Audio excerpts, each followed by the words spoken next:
Welcome to dream English. आप सबका स्वागत है ड्रीम इंग्लिश में। तो आज की वीडियो में हम पढ़ने वाले हैं प्रेजेंट कंटिन्यूअस टेंस। तो इससे पहले की वीडियो में मैं टेंस पढ़ा चुकी हूँ और सिंपल प्रेजेंट टेंस यानी कि प्रेजेंट इंडेफिनिट टेंस भी पढ़ा चुकी हूँ। जिन लोगों ने वो वीडियो नहीं देखी पहले उस वीडियो को ज़रूर देख लें। तो आइए हम बिना किसी देरी के साथ शुरुआत करते हैं आज का टॉपिक प्रेजेंट कंटिन्यूअस टेंस। तो हम देखेंगे कि प्रेजेंट कंटिन्यूअस टेंस को हम पहचानेंगे कैसे और कहाँ कैसे यूज़ करते हैं वो देखेंगे। The present continuous is a verb tense which is use to show that an ongoing action is happening now either at the moment of speech और now in a larger sense. मतलब present continuous tense क्या होते हैं? एक तरीके से verb tense होते हैं, मतलब वर्ब का मतलब पता है क्रिया टेंस होते हैं, जिसमें हम ये पता लगाते हैं कि कोई भी जो काम है, कोई भी जो एक्शन हो रहा है यानी कि कोई भी जो काम हो रहा है वो अभी हो रहा है। अभी का मतलब ये ना एट द मोमेंट हो रहा है। उसके दो तरीके होते हैं। एक तो एट द मोमेंट होता है जब हम बोल रहे हैं कि तभी हो रहा है, जैसे कि मैं पढ़ा रही हूँ, आप लोग सुन रहे हो, तो ये क्या है, ये अभी राइट नाउ हो रहा है। बट कभी कभार क्या होता है कि हम इसको एट द मोमेंट की जगह थोड़ा लार्जर सेंस में यूज़ करते हैं, जैसे कि वह मुंबई में रह रहा है, मैं आज शाम को दिल्ली जा रही हूँ, अभी नहीं जा रही है, रात को जाऊंगी। तो इन सेंटेंसेस को ऐसे भी यूज करते हैं, जैसे मैं आजकल एक नोवेल लिख रही हूँ, तो मैं अभी नहीं लिख रही हूँ, मतलब आजकल लिख रही हूँ, तो ये क्या हुआ, लार्जर सेंस में। मतलब लिख तो मैं आजकल में रही हूँ, पर वो लार्जर सेंस में यूज हो गया। जैसे कि वो छत पर बैठा है, मतलब वो अभी बैठा हुआ है। तो हम ये अपना पुराना टिपिकल मेथड यूज नहीं करेंगे कि रहा है, रहा है, रही है। ये भी हम यूज करेंगे, बट अगर जरूरी नहीं है कि अगर ऐसा कोई सेंटेंस हो जिसमें रहा हो, रही हो, ना हो और वो प्रेजेंट कंटिन्यूअस टेंस ना हो। फॉर एग्जाम्पल जैसे मैंने अभी बोला कि वह छत पर बैठा है, तो हम उसको इंग्लिश में बोलेंगे he is sitting on the roof. वो छत पर बैठा है यानी कि अभी बैठा हुआ है। जब हम बात कर रहे हैं वो एक्शन अभी हो रहा है, तो इसमें रहा है, रही है तो नहीं है, बट ये भी प्रेजेंट कंटिन्यूअस टेंस है। हम इसी को इसी स्ट्रक्चर में बना रहे हैं। तो हमें चीज़ों को रटना नहीं है, हमें चीज़ों को समझना है कि जो प्रेजेंट कंटिन्यूअस टेंस है वो अभी होती है जब हम बोल रहे हैं उस टाइम पे, या हम उसको एक लार्जर सेंस में भी ले सकते हैं। Present continuous can also be use to show that an action is going to take place in the near future. मतलब कभी कभार क्या होता है कि हमारा ऐसा कोई काम जो हम नियर फ्यूचर मतलब अभी करने वाले हैं, शाम तक, कल तक या एक हफ्ते, मतलब जिसका हमें पता हो कि हम करने वाले हैं, उस नियर फ्यूचर वाले एक्शन को भी हम प्रेजेंट कंटिन्यूअस टेंस में यूज करते हैं। जैसे कि मैंने बोला कि मैं आज शाम को मुंबई जा रही हूँ, तो मैं अभी नहीं जा रही हूँ, शाम को जाऊंगी, मतलब ये फ्यूचर का काम है, मतलब नियर फ्यूचर है, मतलब अभी की बात कर रही हूँ, उससे बात का है, मतलब फ्यूचर का काम है। बट मैंने इसको क्या बोला, मैं मुंबई जा रही हूँ, तो मैं इसको बोलूँगी I am going to Mumbai tonight, या मैं इसको ये बोल सकती हूँ कि आज मैं मुंबई जाऊंगी, तो I will go to Mumbai tonight. तो दोनों साइंस में हम यूज़ कर सकते हैं। ऐसा नहीं है कि आप एक बोलोगे तो दूसरा गलत हो जाएगा, दोनों सही हैं, तो दोनों में से कोई भी यूज़ कर सकते हैं। इस टेंस में कार्य जारी रहता है, मतलब कार्य जो है कंटिन्यू होता है। प्रेजेंट कंटिन्यूअस टेंस के हिंदी वाक्य के अंत में रहा है, रही है, रहे हैं, रहा हूँ, रही हैं, रहे हो आदि शब्द आते हैं। जैसे मैं आपको बता चुकी हूँ, हमारा ये क्लासिक मेथड है जिसको हम बचपन से पढ़ते हैं कि राष्ट्र में जिस क्वेश्चन के वाक्य के लास्ट में रहा है, रही है, रहे हैं होता है, वो प्रेजेंट कंटिन्यूअस टेंस में आता है। ऐसा है, बट ऐसा नहीं है कि जो सेंटेंस के एंड में रहा, रही है, नहीं आता कि वो कंटिन्यूअस टेंस नहीं होते। तो चलिए देखते हैं आगे और कहाँ कहाँ हम यूज करते हैं प्रेजेंट कंटिन्यूअस टेंस को। Present continuous tense indicates that an action और कंडीशन इज हैपनिंग नाउ। जो मैं आपके पहली वीडियो अभी बता चुकी हूँ कि ऐसी कोई भी कंडीशन यानी कि ऐसा कोई भी काम या कोई कंडीशन जो अभी हो रही हो, फ्रिक्वेंटली मतलब होती रहती हो, और मे बी ऑन गोइंग हो और चल रही हो, मतलब काफ़ी टाइम से चल रही हो और अभी भी चल रही है। जैसे मैं एक नॉवल लिख रही हूँ, मैं पढ़ा रही हूँ, तो मैं आपको पहले से अब तक पढ़ा रही हूँ और आगे भी पढ़ाऊंगी। तो इस टाइप के सेंटेंस में भी प्रेजेंट कंटिन्यूअस टेंस आता है। अगर हम इसको सिंपल लैंग्वेज में बोलें तो कहाँ कहाँ हम यूज़ करते हैं वो देखते हैं। Activity is happening at the moment of speaking. जब हम बोल रहे हैं वो एक्टिविटी तभी हो रही हो। जैसे मैं पढ़ा रही हूँ, बच्चे सो रहे हैं, the children are sleeping, children are sleeping, बच्चे सो रहे हैं। फ्यूचर प्लान्स और अरेंजमेंट, मतलब जो कुछ फ्यूचर में होने वाला है और हमें पता है वो होगा, ज़्यादातर उसके लिए हम प्रेजेंट कंटिन्यूअस टेंस यूज़ करते हैं। जो हमें जिस पर डाउट होता है कि मैं जाऊँगा या नहीं जाऊँगा, उनको हम फ्यूचर में ले लेते हैं। वैसे तो दोनों में ले सकते हैं, बट ज़्यादातर जो हम यूज़ करते हैं, जो हमें पता होता है कि हाँ वो होना ही है, उसके लिए हम प्रेजेंट कंटिन्यूअस यूज़ कर लेते हैं फ्यूचर के लिए। और नहीं तो हम फ्यूचर टेंस का यूज़ करते हैं। तो इसमें देखते हैं फ्यूचर प्लान्स और अरेंजमेंट में कैसे। Mary is going to Mumbai tonight, जो मैरी है वो आज रात मुंबई जाएगी या जा रही है। दोनों में से हम कुछ भी बोल सकते हैं, तो हमारे बोलने पर डिपेंड करता है कि हम क्या बोल रहे हैं, उसको हम कैसे बनाएंगे। When the things are temporary, मतलब कुछ चीज़ें कुछ टेम्पररी हो, मतलब परमानेंट ना हो, तो उसके लिए जैसे कि Tom is working in a supermarket these days, जो टॉम है वो आजकल जो है एक सुपर मार्केट में काम कर रहा है। वो हमेशा से नहीं करता आ रहा है वहाँ पे काम, या करता नहीं है यहाँ पे, आजकल कर रहा है। तो Tom is working in a supermarket these days. Basically present continuous tense क्या हुए, कोई भी ऐसे टेंस जिसके लास्ट में रहा है, रही है, रहे हैं तो है ही, बट वो काम अभी हो रहा हो, मतलब जब इंसान बोल रहा है उस वक्त ही हो रहा है। जैसे मैं बात कर रहा हूँ, मम्मी सो रही हैं, पापा खाना खा रहे हैं, या कुछ भी हम यूज़ करते हैं सेंटेंसेस डेली लाइफ में अपने। या फिर हमारा फ्यूचर प्लान हो थोड़ा सा, जैसे कि यार मैं अगले हफ्ते मुंबई जा रहा हूँ, अगले हफ्ते मैं छुट्टियों पे जा रहा हूँ, आज रात में मुंबई जा रहा हूँ, मेरी बहन की शादी होने वाली है या हो रही है। या फिर थिंग्स जो है वो टेम्पररी हों, जैसे मैं नॉवल लिख रही हूँ, इस टाइप की जगह कि वो काम सुपरमार्केट में काम कर रहा है, या वो आजकल बैंक में काम कर रहा है, इस टाइप की जो चीज़ें होती हैं वो प्रेजेंट कंटिन्यूअस टेंस में होती हैं। होप आपको ये समझ में आई होंगी। अगर आपको नहीं समझ में आई तो कमेंट में ज़रूर बताइएगा, और आपको वीडियो अच्छी लगे तो साथ साथ लाइक भी करते रहिए। तो चलिए आगे बढ़ते हैं कि अब हमें तो पता चल गया कि प्रेजेंट कंटिन्यूस की पहचान क्या होती है। अब हम देखते हैं कि प्रेजेंट कंटिन्यूस टेंस को बनाते कैसे हैं। तो हमारा वही सेम फॉर्मेट होता है, हर जगह पे सब्जेक्ट होता है, फिर इज एम आर लगता है, फिर वर्ब की फर्स्ट फॉर्म लगती है, फिर उसमें आईएनजी ऐड होता है, फिर ऑब्जेक्ट लगता है, प्लस जो भी आगे आगे लगाना चाहें लगा सकते हैं। तो सबसे पहले सब्जेक्ट लिखते हैं हम, फिर सब्जेक्ट के अनुसार हम इज एम आर का यूज़ करते हैं। और जिसको इज एम आर कहाँ यूज़ होते हैं नहीं पता, तो वो मेरी वीडियो में जाके प्लेलिस्ट में जाके ग्रामर की मैं फर्स्ट वीडियो देख सकता है, वो इज एम आर के ऊपर ही है। यदि जो मैं फिर भी आपको थोड़ा सा ब्रीफ इंट्रोडक्शन दे देती हूँ। इसका यूज़ हम करते हैं सिंगुलर के साथ, यानी कि एक वचन के साथ, और आर का यूज़ करते हैं हम बहुवचन यानी कि एक से ज़्यादा के साथ, और आई एम का यूज़ करते हैं हम सिर्फ और सिर्फ आई के साथ।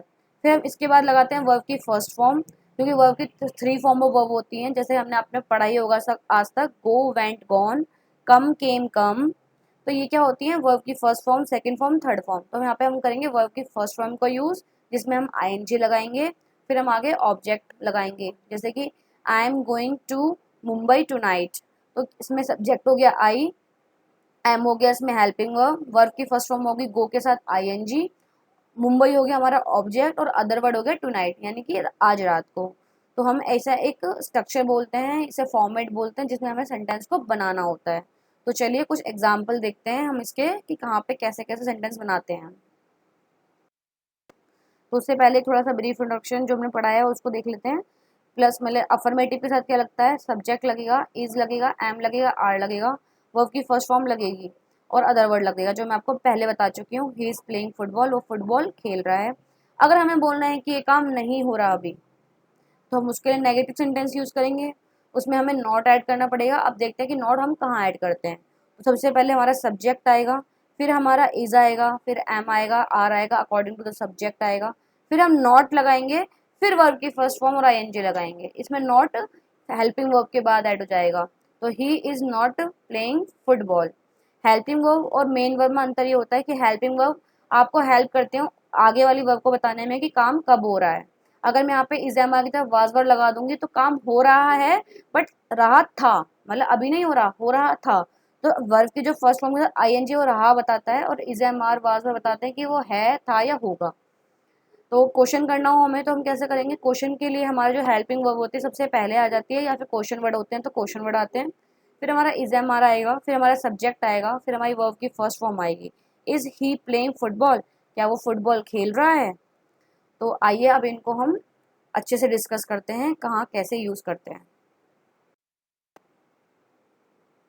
सबसे पहले देखते हैं हम अफर्मेटिव सेंटेंसेस। अफर्मेटिव का सेंटेंस का मतलब होता है सकारात्मक यानी कि पॉजिटिव सेंटेंस, जिसमें हमारा कोई नाम नहीं होता, जिसमें हमारा कोई क्वेश्चन नहीं होता। बहुत ही सिंपल सेंटेंस होता है कि मैं ये काम कर रहा हूँ या मैं काम कर रही हूँ। तो देखते हैं इसे कैसे बनाएंगे। Subject plus is am are plus verb की first form plus ING plus object. जैसा मैं आपको बताई चुकी हूँ, सब्जेक्ट होता है जो इंसान काम कर रहा होता है, उसको हम सब्जेक्ट का मतलब हिंदी में होता है कर्ता, काम करने वाला या जिसके बारे में बात की जा रही हो हम उसको सब्जेक्ट बोलते हैं। इज एम आर को हम हेल्पिंग वर्ब बोलते हैं। वर्ब को यानी कि क्रिया, खाना, नहाना, धोना, जो भी हम काम कर रहे हैं उसको हम क्रिया बोलते हैं। फिर उसमें आईएनजी लगाते हैं सबके साथ, और ऑब्जेक्ट जो भी हम जिस पे भी हम काम कर रहे हैं आगे या क्या कर रहे हैं वो सब चीज़ें। फॉर एग्जाम्पल, चलो एग्जाम्पल्स देखते हैं कुछ। मैं अभी पढ़ा रही हूँ, मैं अभी पढ़ा रही हूँ। तो मैं अपने बारे में बात करूँ कि मैं पढ़ा रही हूँ, तो उसमें सब्जेक्ट हो गई मैं, यानी कि आई। तो मैं का मतलब होता है आई। फिर हम इसमें लगाएंगे रही हूँ, यानी कि एम लगेगा, ये हमारा फॉर्मेट है इसका, तो हमने लगाया एम। आई के साथ एम लगता है इसलिए हमने एम लगाया। क्या कर रही हूँ मैं अभी, पढ़ा रही हूँ, तो पढ़ाने को इंग्लिश में बोलते हैं टीच, उसमें हमने आईएनजी लगाया, हो गया टीचिंग। I am teaching. और ऑब्जेक्ट हो गया, मतलब मैं कुछ एक्स्ट्रा दे रखा है इसमें, कब पढ़ा रही हूँ, अभी पढ़ा रही हूँ, तो I am teaching now, I am teaching now. वह टीवी देख रहे हैं, वह टीवी देख रहे हैं। अब हम किसके बारे में बात कर रहे हैं, वे के बारे में, यानी कि कुछ लोगों के बारे में बात कर रहे हैं, दो लोगों के बारे में बात कर रहे हैं। तो वे का मतलब होता है इंग्लिश में दे, तो हमने दे लगाया, ये हो गया हमारा सब्जेक्ट। फिर हमने दे यहाँ पे एक से ज़्यादा है तो हमने वहाँ पे लगाया आर, क्योंकि मैं भी आपको बता चुकी हूँ आई के साथ लगता है एम, इज लगता है सिंगुलर के साथ, और आर लगता है प्लूरल के साथ। तो दे क्या है, हमारा प्लूरल है यहाँ पे, तो हम यहाँ पे आर लगाएंगे। देखने को हम बोलते हैं वॉच, तो वॉच के साथ हमने आईएनजी लगाया वॉचिंग, फिर हमने लगाया टीवी। अब देखने को भी तीन चीज़ें बोलते हैं, सी, लुक और वॉच। वॉच का मतलब होता है जब भी कोई चीज़ हम स्क्रीन पे देखते हैं, कोई भी स्क्रीन पे हम जब देखते हैं उसको हमने वॉच बोलते हैं। सी हम बोलते हैं कोई भी नॉर्मल चीज़ हम जो भी देखते हैं, जैसे हम रास्ते में से निकल रहे हैं, हम 10 चीज़ देखते हुए निकलते हैं, उसे बोलते हैं सी। और लुक का मतलब होता है हम ध्यान से देखते हुए चीज़ देखते हैं, जैसे हम बोलते हैं लुक एट मी, मतलब मेरी तरफ देखो। तो जो भी चीज़ हम ध्यान से देखते हैं उसके लगाते हैं हम लुक। जो हम किसी स्क्रीन पे देखते हैं उसके लिए हम लगाते हैं वॉच। और जो हम जनरल वे में हम आंखों से हम सब कुछ देख रहे हैं तो हम उसके लिए लगाते हैं सी। तो दे आर वॉचिंग टीवी, वह टीवी देख रहे हैं।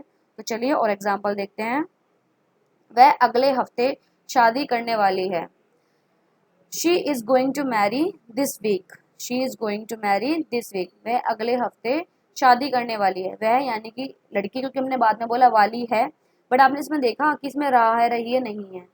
बट ये क्या है, नियर फ्यूचर वाला है, जो मैंने आपको एक अभी कॉन्सेप्ट बताया था, केस होता है जिसमें हम नियर फ्यूचर की बात करते हैं। तो ये वही केस है जिसमें हमने बोला है कि वह अगले हफ्ते शादी करने जा रही है या करने वाली है। आप कैसे भी, अपने बोलने का टोन होता है, हम कैसे भी बोल सकते हैं। तो वह यानी कि लड़की है यहाँ पे, तो हमने लगाया शी। यहाँ पे एक वचन है कि शी एक लड़की है, तो हमने लगाया इज। करने जा रही, जाने को हम बोलते हैं गो, तो गोइंग, गो के साथ आईएनजी लगाया। क्या करने जा रही है, टू मैरी, शादी करने जा रही है, टू मैरी, मैरी मतलब शादी करना। दिस वीक, इस हफ्ते या अगले हफ्ते, तो she is going to marry this week. वह आज गिरजाघर पर गाना गा रहा है, वह आज गिरजाघर यानी कि चर्च पर गाना गा रहा है। तो यहाँ पे लड़का है तो हमने लगाया ही, वो भी एक है यानी कि इज लगाएंगे। गाने, गाने को बोलते हैं सिंग, तो सिंग, सिंग के आगे लगाएंगे हम आईएनजी। कहाँ पे गा रहा है, एट चर्च पे, और कब गा रहा है, टुडे गा रहा है, यानी कि आज गा रहा है। तो he is singing at the church today. मेरे पापा छत पे बैठे हैं, मेरे पापा छत पे बैठे हैं। तो इसमें मेरे पापा की बात हुई है, तो इसमें हमारा सब्जेक्ट हो गया माई फादर, माई फादर। मेरे पापा एक हैं तो हमने लगाया इज। बैठने को बोलते हैं सिट, तो उसमें लगाया हमने आईएनजी, तो हो गया सिटिंग। कहाँ बैठे हैं, रूफ पे बैठे हैं, छत पे बैठे हैं, तो ऑन रूफ।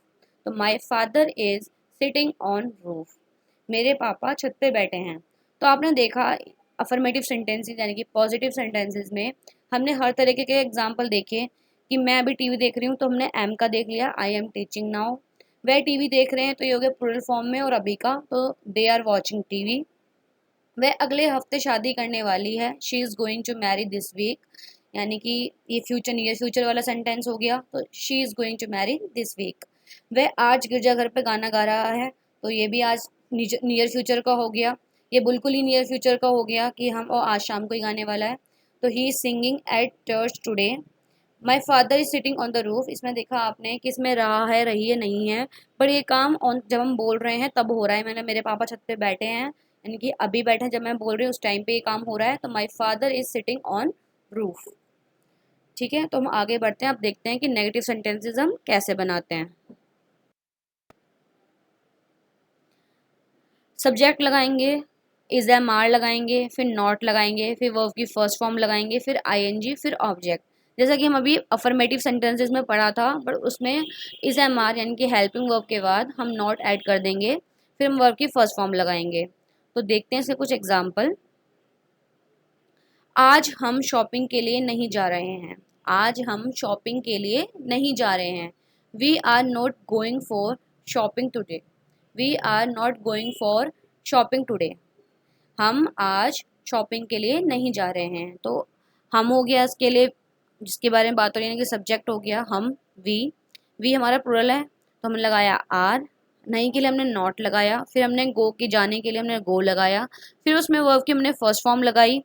फिर फॉर शॉपिंग, शॉपिंग के लिए अगर हम कहीं स्टेट पर किसी जगह पे जा रहे होते हैं तो गोइंग टू लगाते हैं, बट हम यहाँ पे किसी चीज़ के लिए जा रहे हैं, उस पर जा नहीं रहे, हम शॉपिंग पे नहीं जा रहे, हम शॉपिंग के लिए जा रहे हैं, तो हम यहाँ पे लगाया गोइंग फॉर शॉपिंग टुडे यानी कि आज।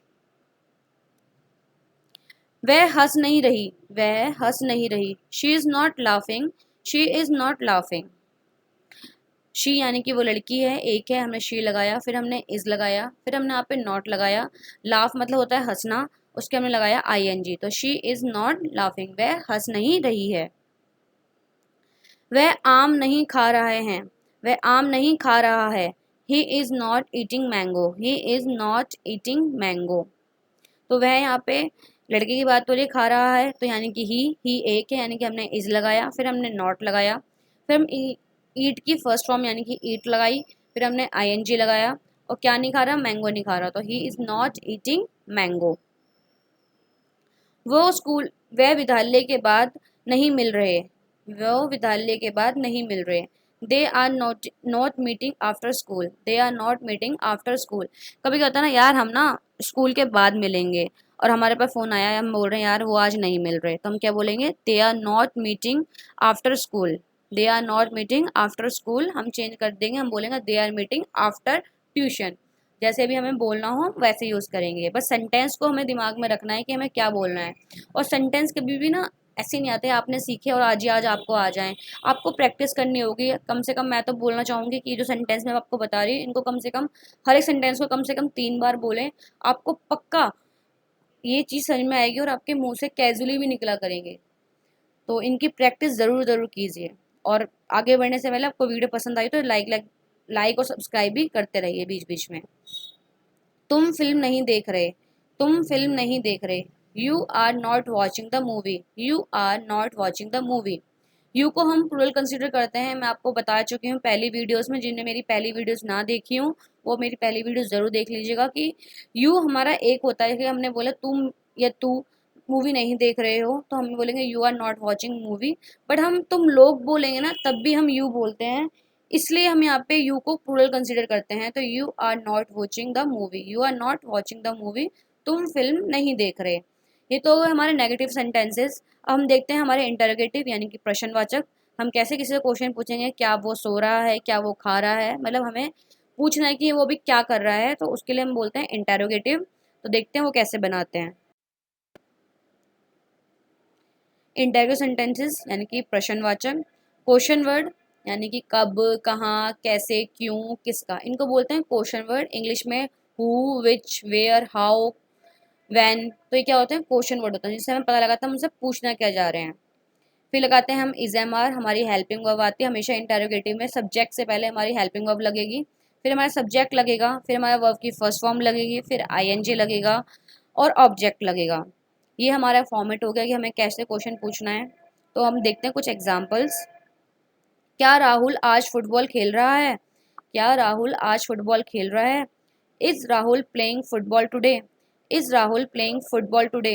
अब आप में से कई लोग बोलेंगे क्या क्या मतलब, तो वट होता है, तो हमने वट क्यों नहीं लगाया है यहाँ पे।